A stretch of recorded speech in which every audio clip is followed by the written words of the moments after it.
Thanks to Andrew and the IUSCA for inviting me to give this short talk. We are going to discuss some considerations for athlete monitoring.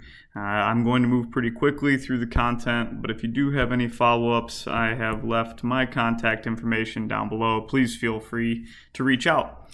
So when we're building out athlete monitoring processes, oftentimes it starts with a litany of questions, which can be pretty overwhelming. And I've had the good fortune of building out athlete monitoring processes in a variety of environments. Been in college sports, in professional sports, and then during my doctoral work embedded within an Olympic training site. And really, what I've learned through that is that it's really important to identify clear targets that either directly or indirectly impact performance. And so I thought it would be helpful to kind of share how I conceptualize these things. The first you're probably much more familiar with, that is key performance indicators. And KPIs are generally more prevalent in sports that are physical characteristic dominant, like track and field, weightlifting, or the sport that's displayed below would be a push athlete for bobsled. So you can see that the technical tactical elements are a little bit less important for performance outcomes, but physical is the dominating mediating factor there. And so KPIs are things that we can measure that directly influence sport success. They're, in a sense, the things that if we improve, they will directly impact performance, and they are fundamental to us understanding what it takes to win.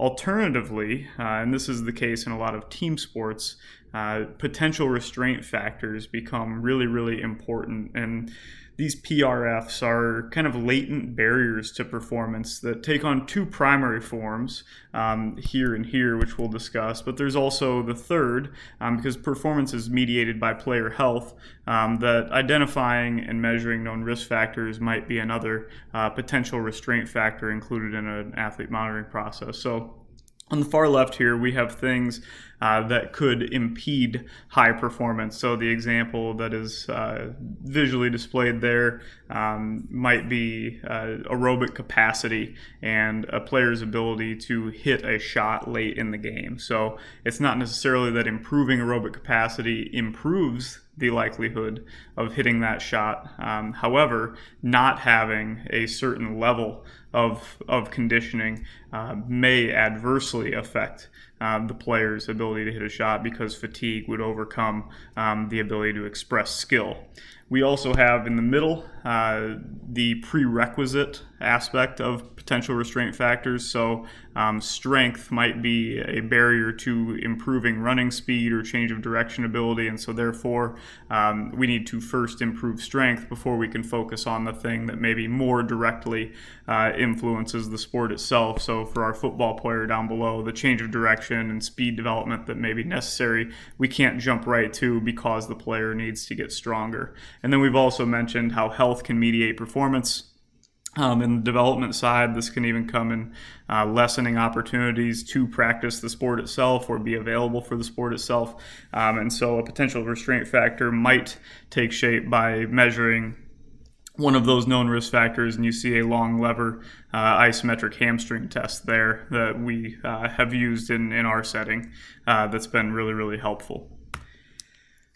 Understanding that all of these, either KPIs or PRFs, are going to be non-specific in nature is important, but the goal with athlete monitoring is to take all of the non-specific elements and understand that the athlete is a complex adaptive system, but by kind of navigating some of these non-specific elements in a favorable manner, we hope to steer the athlete overall into a more favorable position over time. So yes, I understand that some of these lenses are oversimplified, but that doesn't mean that they cannot be useful and allow us to have guiding heuristics and processes that do help guide performance. And really that boils down to even the way we think about athlete monitoring and really the way we apply athlete monitoring. It can be in kind of these two buckets.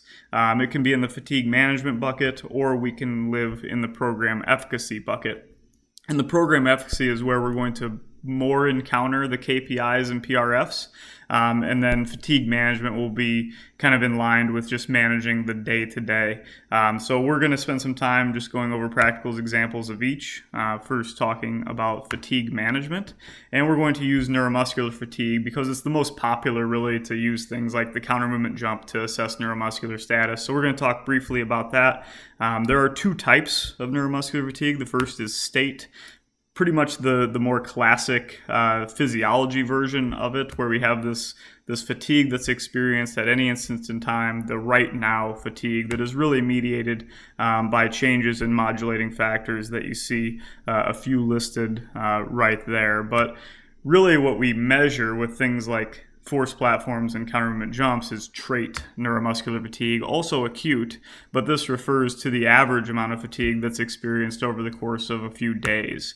And so here we have our football running back, plays in the game. He's going to have that state immediate drop in neuromuscular performance, but over the course of the next 3 to 24 hours, he's going to return to baseline function, and characteristically, neuromuscular fatigue is kind of biphasic in nature, where he's going to have this secondary drop in neuromuscular performance that will also last about 1 to 2 days. And if we manage our processes properly, that's when the athlete experiences a possible supercompensation and is in a better spot from a neuromuscular standpoint as he heads into the next competition.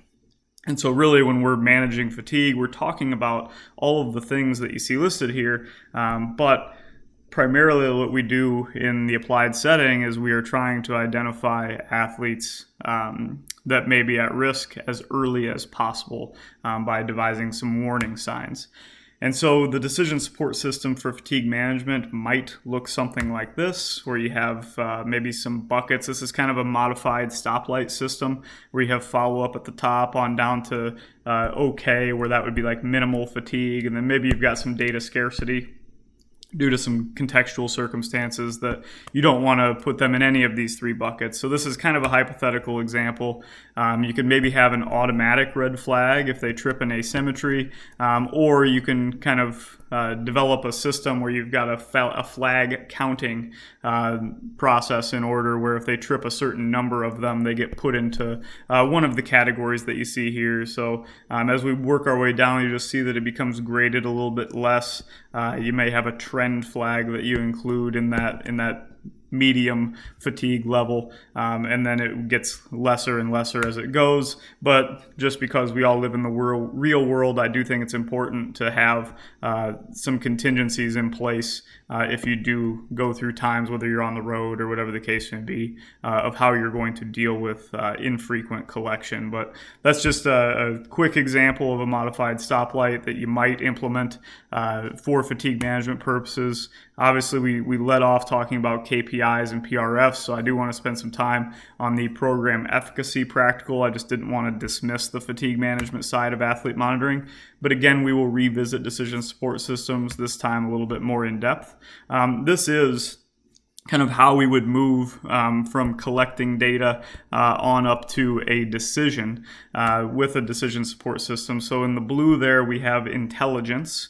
At the next kind of tier up of this pyramid, we would have design, and then thirdly, we would be making choices, making decisions based on these data. And what that kind of looks like here, like the data itself is, we're going to walk through an example. 1.66 seconds is a piece of data. It becomes information when we tell a little bit more about how that was collected and what the assessment actually was. So 1.66 seconds is the 10-meter sprint time. It was collected with a dual beam timing system. It becomes structured information when it's assigned to a person. So my 10-meter time was 1.66 seconds.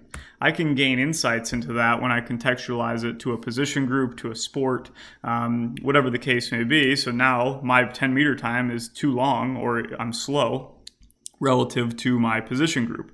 I can then pass judgments on that.